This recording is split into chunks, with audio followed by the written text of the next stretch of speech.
हिमालय की तलहटी में फैले उस शमशान तक पहुंचना आसान नहीं था। घने वृक्षों के बीच एक पतली पगडंडी थी, जिस पर चलते हुए भी ऐसा लगता था मानो कोई पीछे पीछे चल रहा हो।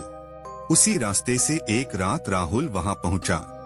उसके जीवन में सब कुछ टूट चुका था, रिश्ते, विश्वास और स्वयं पर भरोसा। वह उत्तर चाहता था, चाहे उसकी कीमत कुछ भी हो। शमशान के बीचों बीच चिता की राख पर एक साधु बैठा था। शरीर पर भस्म, आंखें बंद, सांसें इतनी धीमी कि लगता ही नहीं था कि वह जीवित है। राहुल ने बहुत देर तक उसे देखा, फिर साहस जुटाकर बोला, मैं कर्ण पिशाचिनी साधना सीखना चाहता हूँ। साधु ने आंखें नहीं खोली। कुछ क्षण बाद उसने कहा, जो कानों से सत्य सुनना चाहता है, उसे पहले मन का शोर सहना पड़ता है। राहुल वो साधना सीखना ही चाहता था, इसीलिए साधु ने राहुल को साधना सिखाने का निर्णय लिया। साधु ने राहुल को साधना के बारे में बताया। वो प्रयोग जानते हैं। प्रयोग अवधि 21 दिन। इस प्रयोग में काले ग्वार पाठे को अभिमंत्रित कर उसका हाथ पैरों में लेपकर नीचे दिए गए मंत्र का 21 दिनों तक जप करें। यह मंत्र प्रतिदिन 5000 बार किया जाता है।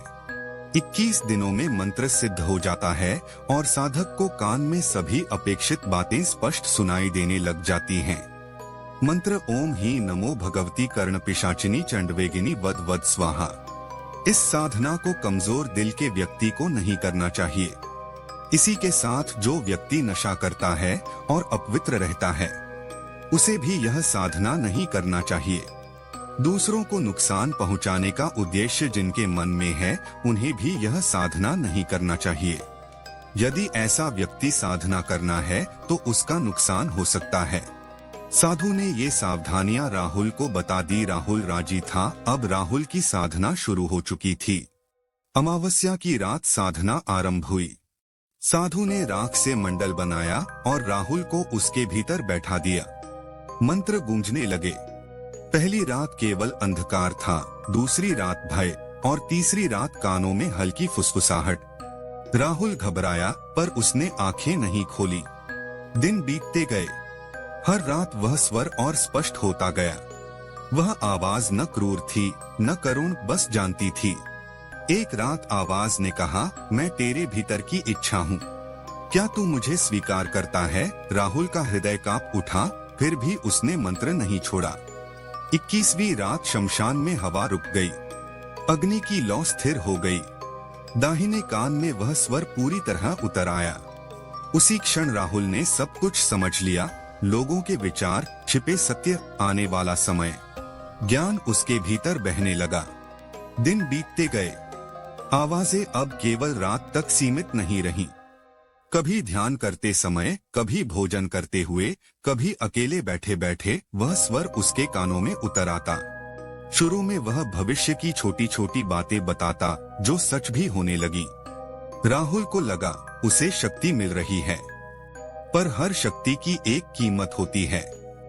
रातें उसकी शत्रु बन गईं। जैसे ही वह सोने की कोशिश करता, काली छायाएं उसकी छाती पर बैठ जाती। सपनों में कोई उसे घने जंगलों में खींच ले जाता, जहां रक्त से सनी धरती पर वह स्त्री आकृति हंसती खड़ी रहती। नींद टूटती तो शरीर पसीने से भीगा होता और कानों में वही हंसी गूंजती। धीरे धीरे राहुल बदलने लगा। उसकी आंखों की चमक बुझने लगी। वह लोगों से बात कम करने लगा। अकेले रहना उसे सुरक्षित लगने लगा। कई बार वह बिना कारण क्रोधित हो जाता, जैसे किसी और का गुस्सा उसके भीतर भर गया हो। एक रात ध्यान के दौरान वह स्वर कठोर हो गया। अब तुम केवल सुनने वाले नहीं हो, आज्ञा मानने वाले हो। राहुल ने भीतर से विरोध किया। उसी क्षण उसका सिर फटने लगा। कानों से जैसे रक्त बहने लगे हों। दर्द असहनीय था। वह समझ गया, अब पीछे हटना आसान नहीं है। कुछ दिनों बाद उसने जागती आंखों से उसे देखा। काली देह, खुले बाल, लाल आंखें और होठों पर विकृत मुस्कान।